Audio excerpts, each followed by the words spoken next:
welcome back to another episode where we are doing up, right behind me, this 1995 HZJ 75 Series Toyota Land Cruiser. Now, today we've got a pretty exciting episode because last episode you would have seen we did the front end. So we put on this TJM bull bar and in here we put the TJM winch as well. So that's all in, but it doesn't mean the front end is complete. You see right here, we need to put on some spotlights. Right here, we've got a spot for the UHF. We've got a whole bunch of other electricals that we want to put in the car. So we've got a bit of a neat solution for that as well. I'm excited for this one.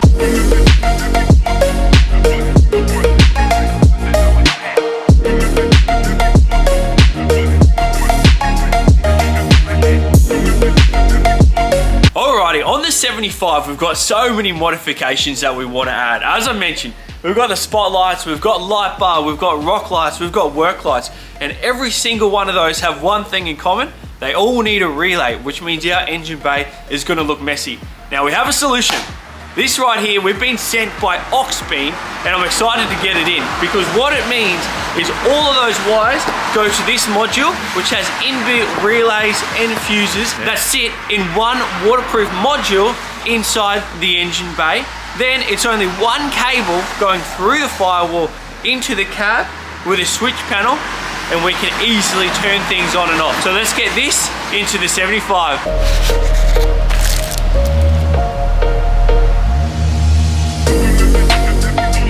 Okay, so we're just opening up the box now. Now, first thing, this is the control panel. So, as we said, one wire on the back, super easy to mount. Comes with its own brackets as well. And then these are all just switches that you can actually put stickers on to obviously say what the application is that you're turning on and off. And I'm pretty sure you can even change the color. Comes with a whole bunch of wiring. This is a circuit breaker, 60 amp. It's got a waterproof cover on it, which is great. Obviously, it's going to live in the engine bay, so it's definitely going to get a bit of water on it. This is our main module. What you can see in here, these is where we connect our positive and our negatives. We've got a whole bunch of fuses here. Our two main terminals being positive and negative that'll run to the battery. And then even in the cover, if you see up here, we've actually got some spare fuses as well. Now the good thing about this kit is it also comes with a whole bunch of wiring. So these are the right size cables that will go from our battery to this. And it's also got a bracket as well. So now let's go over to the engine bay. Let's get it in.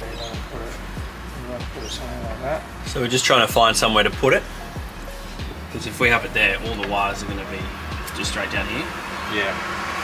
And you won't have room for wires to go in there too. Yeah. Well, I think that's what that bracket does, takes it away from the...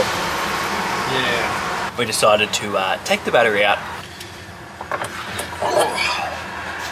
Listen, we've got our bracket for our battery mount, and then we've got our mount for the module, and so we're just making a little modification so that fits in beautifully. We don't have to drill any more holes. That'll go in. Bang, like that. We'll do a nut cert into there and bolt that in. It's going to look magic. Dad's going to get to work at mounting that main box into the engine bay. So I'm going to start running this one wire through the firewall to our switch panel. Glove box is out. Now I'm going to be feeding this all the way through into the cab. That right there is what I'm trying to grab. There we go.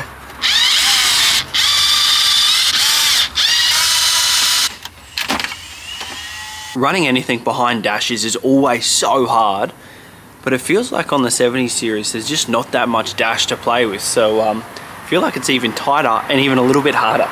But that's all right, we've got there. So we've run our wire through the firewall onto this side because we have the bracket for the AuxBeam switch panel, and we're actually going to put it right here, basically next to the bonnet hinge on the driver's right hand side. It's a nice out of the way spot.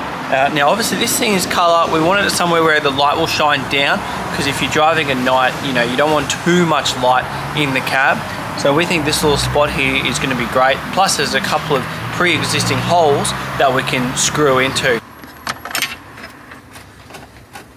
Okay, so now we're going to connect this controller to our bracket just like that, and then we can bolt it in. The AuxBeam controller is now in, and it looks perfect. So obviously we haven't connected it up on the inside, but let's go do the engine bay now. Last episode, we showed you what a nutsert was, but we didn't actually show you how it works. This thing is a nutsert tool, and there's a nutsert, all different sizes. We're going for an M6. So that's the nutsert there. It's just like a pop rivet. So I'm gonna hold that, I'm gonna push it in, and you'll see that go in and expand just like a pop rivet. There we go, done. Then we take that out, unscrew it. There you go, that's what you're left with. Really neat. Your 6.10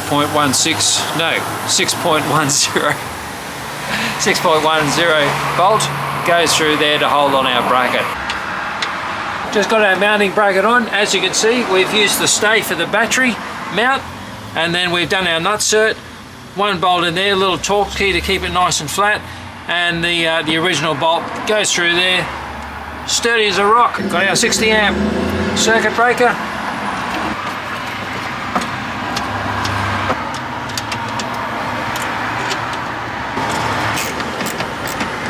What you'll see, this line here that goes through the firewall, we'll put some conduit on it just to give it some extra protection. And now we're going to connect this switch up through there, and we're going to connect it. Boom, there we go. So now our switch panel is all connected. We've also got the positive. We just need to connect our negative, and then we can start putting in our accessories. Well, we've got our earth strap, and what we're going to do, there's a nice earth strap to the body, so it's out the way. We'll run it through the inner skirt so you don't see any wires. That's our earth done. This goes to the accessory power.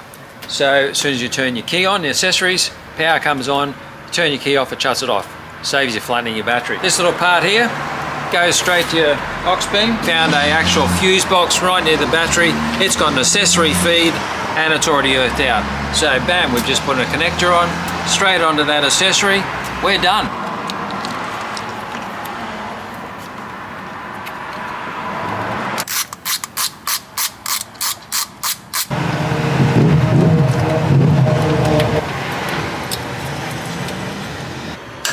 Tuck the key in. Let's hook up the spotlights. Yep. And then we can have a play with it and show you from there. First accessory that we're going to put on after the AuxBeam is a pair of spotlights. So I've got right here some XTM spotlights. Let me get them out and show you. These are some 9-inch. And they are absolutely massive. So they're going to look really good in this bar because we have quite a nice big space. Oh, I tell you, they're going to be fantastic. That paired with a light bar from Ultima 9 that is probably going to be in a future episode. We're going to have enough light on this to light up everywhere we're going to go. So let me put these spotties in now.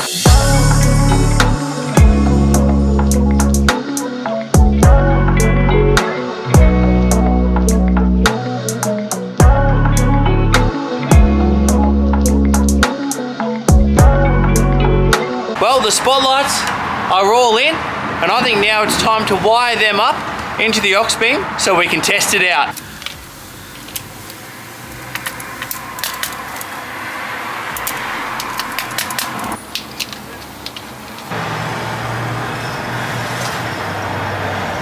Let's add this up and neaten it. So we'll press this one. You can see that there's a red light to indicate that it's on.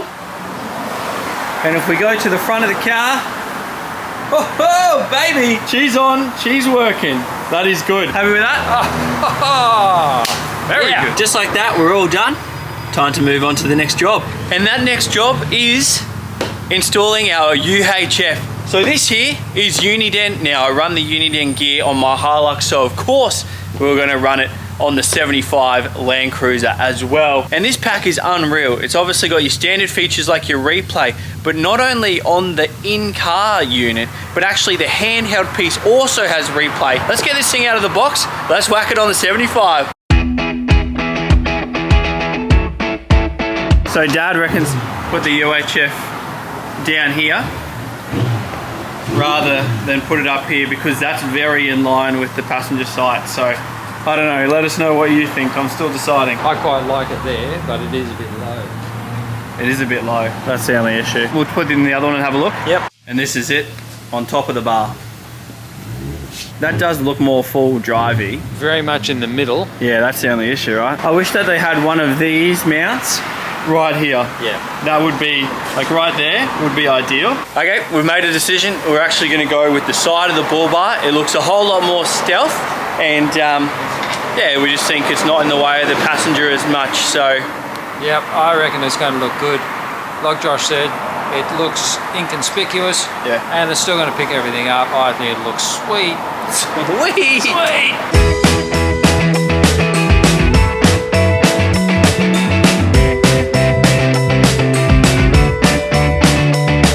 We've got everything plugged into the XTRAK Uniden. We've got our aerial, we've got our power, we've got our headset, and now Dad is taking it up to the top and putting it in there. Glove box back in, complete. We're finishing off the UHF, and the real question is where are we going to mount the handheld peak? If we were, let's say, TJ Jack, he would have it right here on the passenger side, right there. Right there? But we're not going to do that. No offense to TJ. Right there. I think that's good, because then you don't need to take it off. Exactly.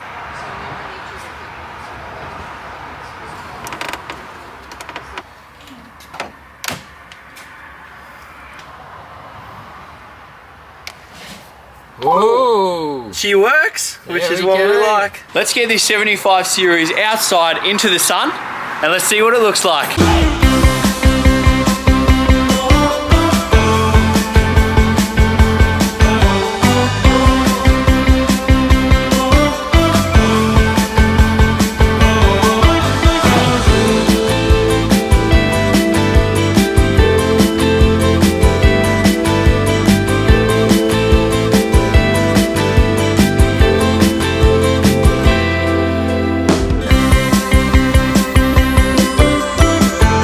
We just had another great day in the workshop working on the 75 series, and it's fair to say it's come a long way. Listen, we've done the electrics today, so we've put modules in, we've put spotlights on, we put a UHF in, and we put a tow pro in, and we've done a good job. We've done a great job. There's heaps more to come on the 75. It doesn't end here. We've still got a full canopy. We've got stuff on the roof rack to go, but that's pretty much 95% of the body of the cab done. Appreciate you watching. If you got this far, don't forget, click on the link, subscribe. That's right. Subscribe, like, comment, all of the above. We'll see you guys next time. See ya. Bye.